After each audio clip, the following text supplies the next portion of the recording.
Sejam bem-vindos a mais um Além do Arco-Íris. Sidney Fernandes e Carlos Luz. Olá, amigo, olá, amiga ouvinte. Aqui estamos para mais um programa Além do Arco-Íris, com reflexões em torno da doutrina espírita. Rogamos ao Senhor da vida, abençoe os nossos propósitos de bem servir. Estaremos hoje apresentando questões sobre o Espiritismo, procurando tirar dúvidas dos ouvintes, dando respostas às perguntas levantadas que constam de nossos e-mails. Para perguntas, dúvidas e sugestões, se você tem alguma, mande seu e-mail para carloseduluz@uol.com.br, carloseduluz@uol.com.br. E para o nosso programa Além do Arco-Íris, em sua versão pinga-fogo de perguntas e respostas de hoje, temos a presença de Sidney Fernandes e Carlos Luz. Ok, Theo, obrigado aí pela sua participação, e Sidney também. E o Sidney, então, nos responderá questões enviadas pelos ouvintes sobre o Espiritismo. Interessante, Sidney, que chegou para nós aqui a primeira questão de um ouvinte. Ele pergunta sobre as histórias da Bíblia. Né? Ele diz que como separar o que é realidade do que é fantasia, né? Do que é uma alegoria, do que alguma coisa que seja realmente realidade. Bem, Carlos, nós temos muitos elementos a serem considerados. Em primeiro lugar, que como o Paulo de Tarso já demonstrou em uma das suas epístolas, ele foi o primeiro a usar a expressão Velho e Novo Testamento. O Velho Testamento, embora tenha muitas coisas importantes a serem consideradas, é a história do povo judeu. E nós encontramos ali muitos ensinamentos, mas encontramos também muitas barbaridades. No Novo Testamento, também não fica muito atrás, não. Há algumas passagens ali que eu consideraria particularmente como apócrifas, né? Nós sabemos que existiam muitos evangelhos, né?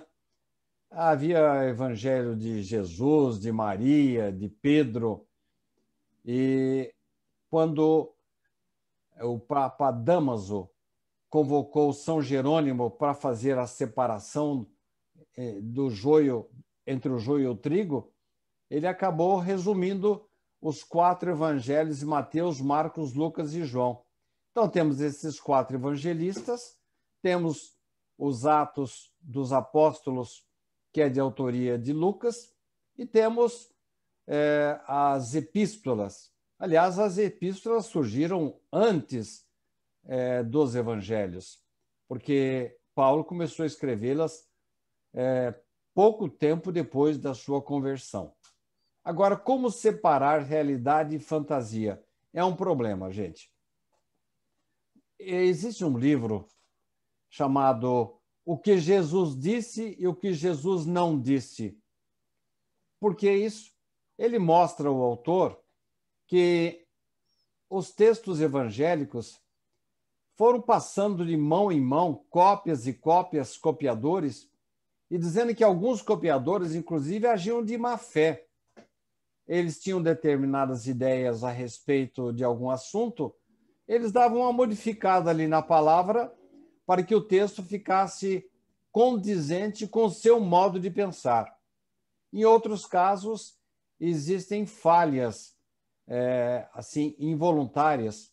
Uma cópia passou para outra cópia e não refletindo exatamente o que o evangelista pensou e disse no começo.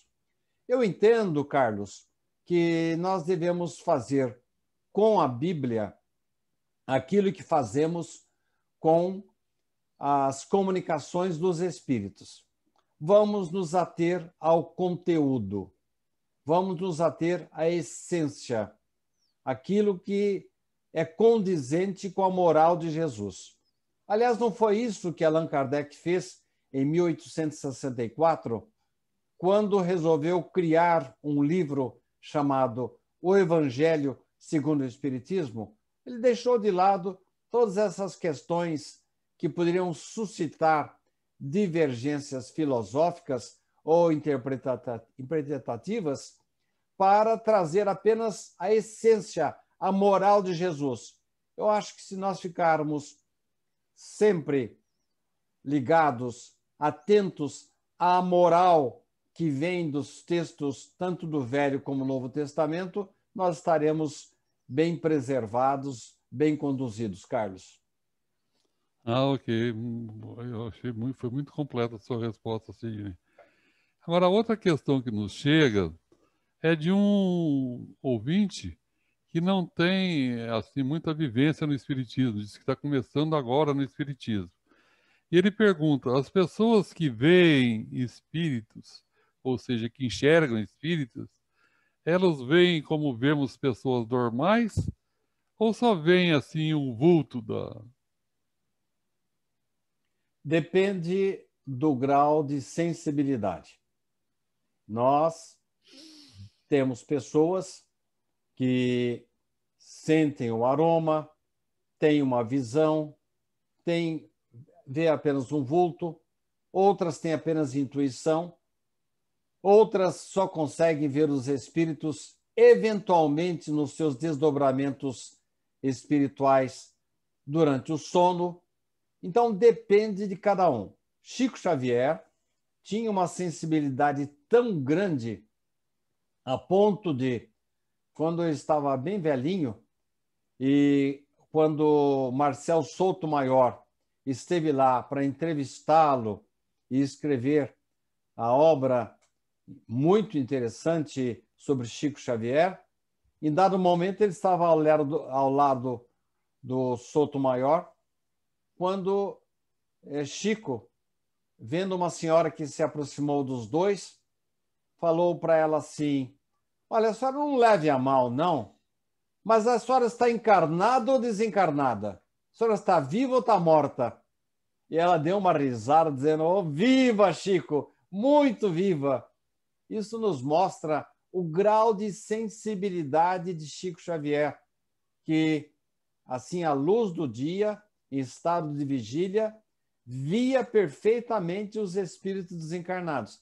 Agora, nós, pobres mortais, temos, assim, ou a possibilidade de ver um vulto, ou ter uma intuição, coisas assim, condizentes com o nosso adiantamento espiritual, né, Carlos? É muito interessante. Esses exemplos do Chico são sempre muito importantes, né, Sidney?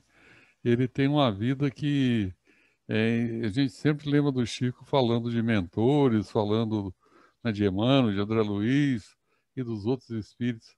Mas do Chico, pelo Chico mesmo, pelas coisas que acontecem com ele, eu sou fã de carteirinha dele, viu? Eu acho que valeria a pena ter uma obra literária que destacasse o Chico no seu modo de ser, no seu modo mineiro de ser, né? Agora, outra questão que nos chega o ouvinte pergunta: qual o motivo de algumas pessoas de outras religiões serem contra o Espiritismo?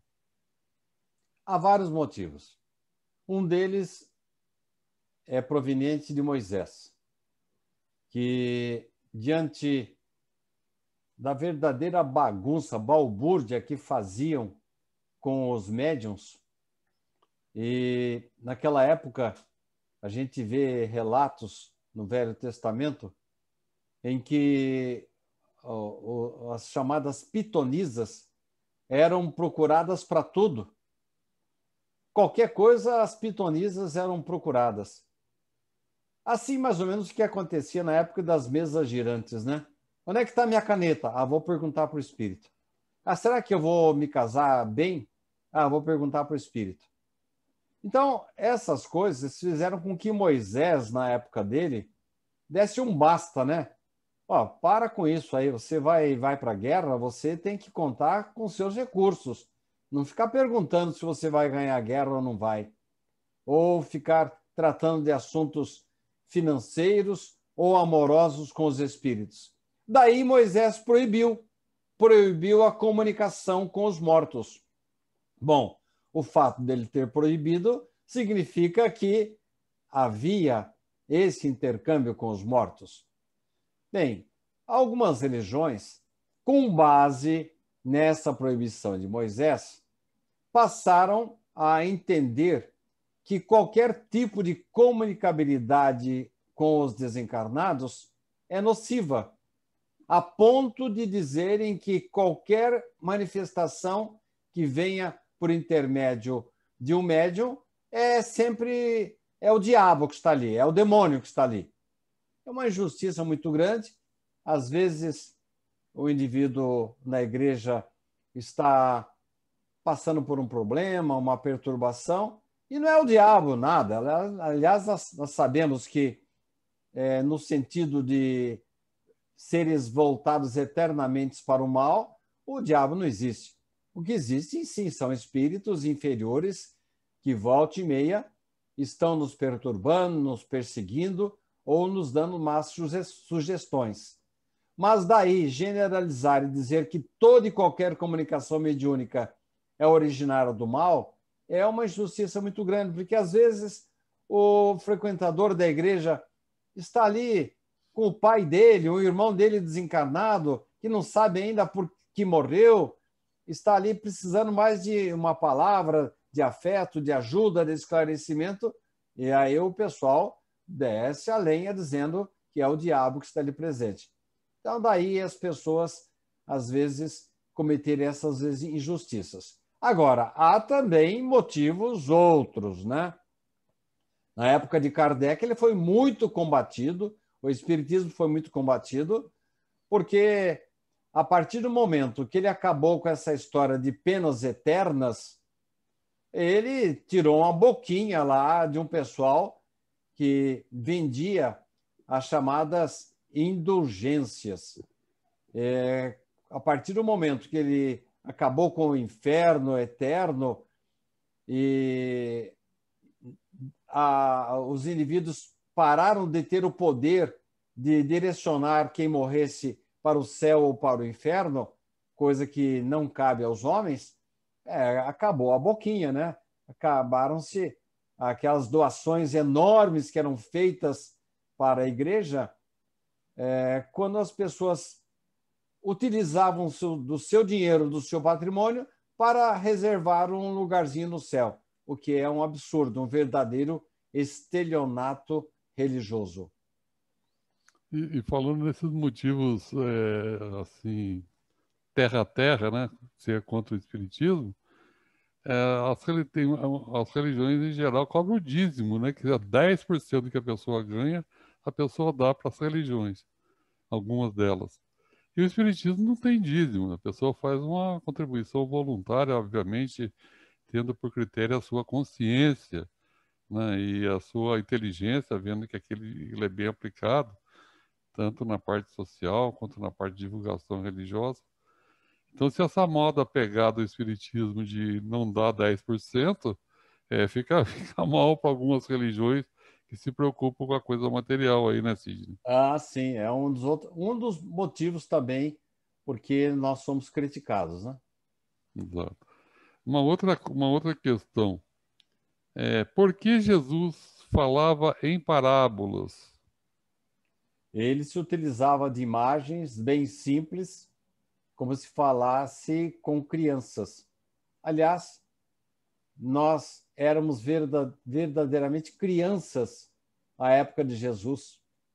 Uma situação, aliás, ele veio encarnar aqui na Terra, tanto numa região ou em um nível cultural muito baixo, né?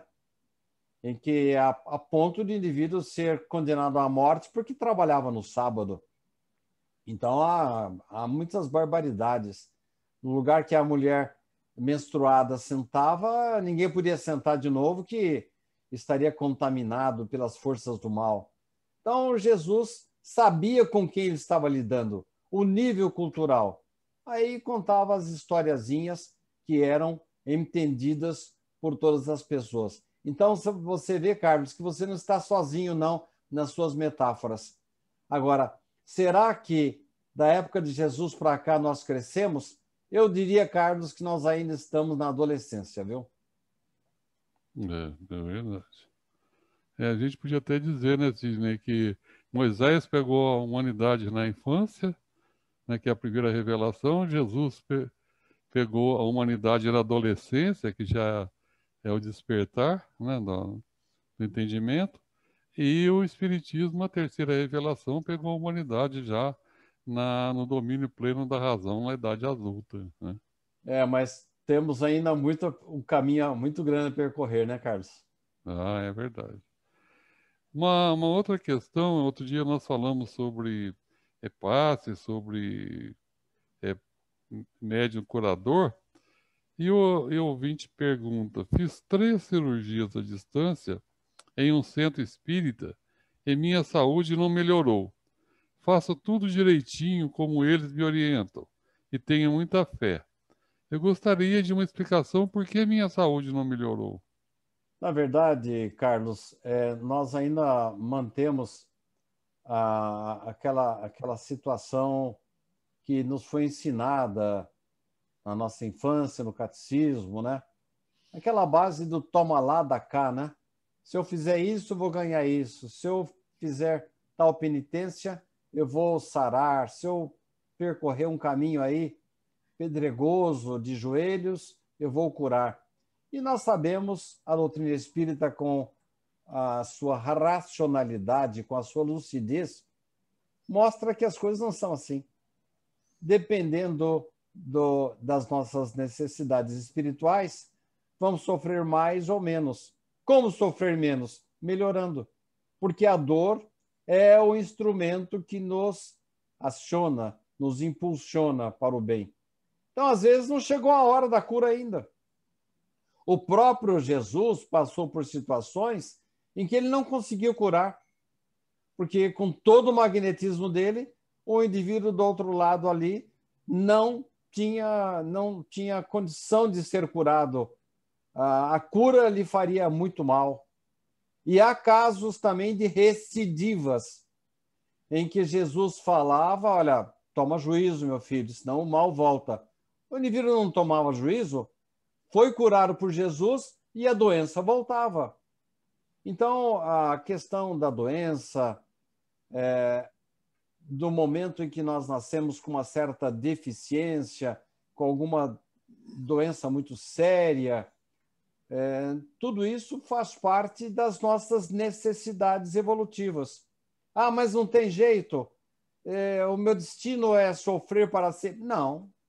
A hora que a dor funcionar, a hora que ela for suficiente para nos despertar para a renovação moral e para uma constante vigilância contra os nossos erros, as nossas más tendências, a dor cumpriu a finalidade e aí chega a hora da cura. Mas se não estamos nesse pé ainda, infelizmente, ninguém vai curar ninguém. É verdade.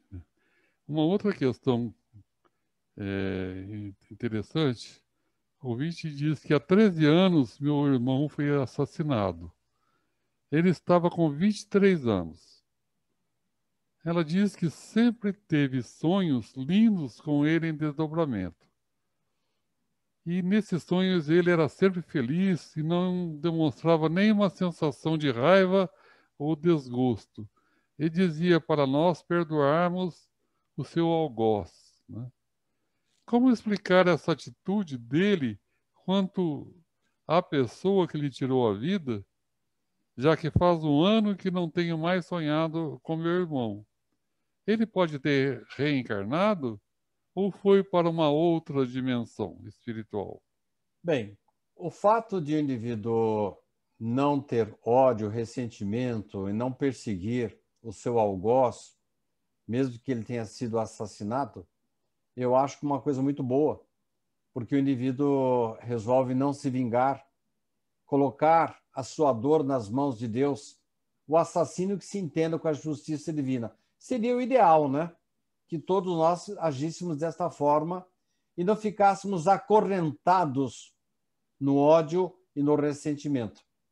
Isso não é muito comum, mas pode acontecer. Há indivíduos que, eu falo disso num dos meus romances,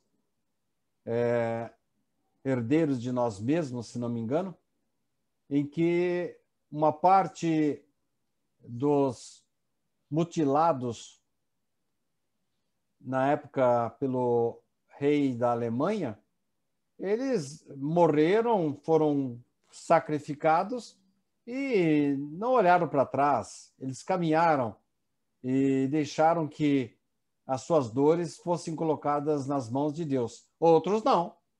Outros vieram para se vingar.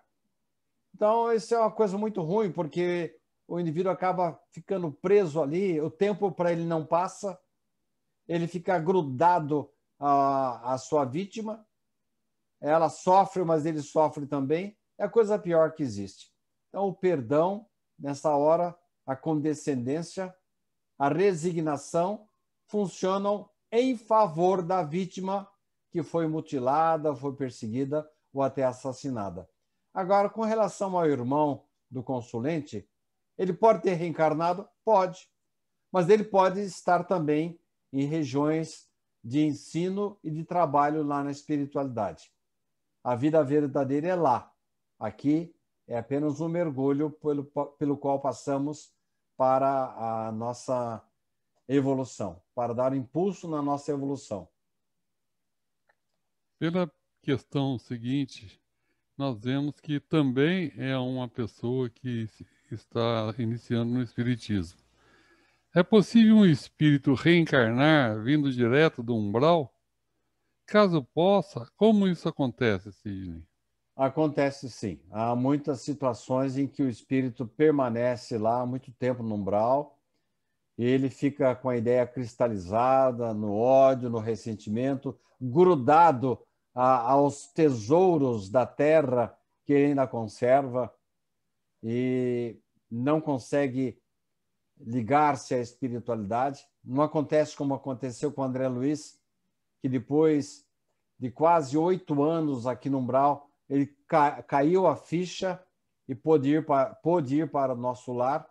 Isso às vezes não acontece.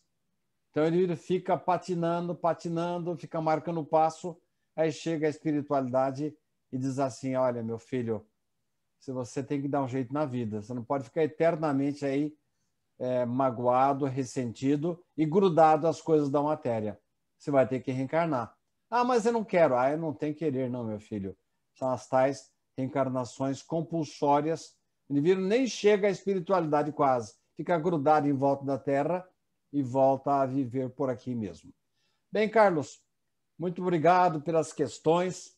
Cumprimento você aí publicamente pela redação de todos os programas Além do Arco-Íris que nós apresentamos neste mês. E, Carlos, parabéns pelo seu trabalho, tanto pela redação como pelas perguntas e pelas respostas que obtivemos de você. Muito obrigado. Theo, volto com você para o encerramento do programa de hoje, nessa oportunidade valiosa que temos de responder algumas questões e propiciar a algumas pessoas, espero eu, algum esclarecimento e consolo. É com você, Theo. Obrigado, Sidney, pelas palavras. Obrigado, Carlos, também pela produção do programa. E nós queremos agradecer também a você que está aí do outro lado ouvindo ou assistindo esse programa e contamos mais uma vez com as forças dos bons espíritos para que na próxima semana estejamos juntos mais uma vez para mais um programa Além do Arco-Íris. Sejam bem-vindos a mais um Além do Arco-Íris. Sidney Fernandes e Carlos Luz.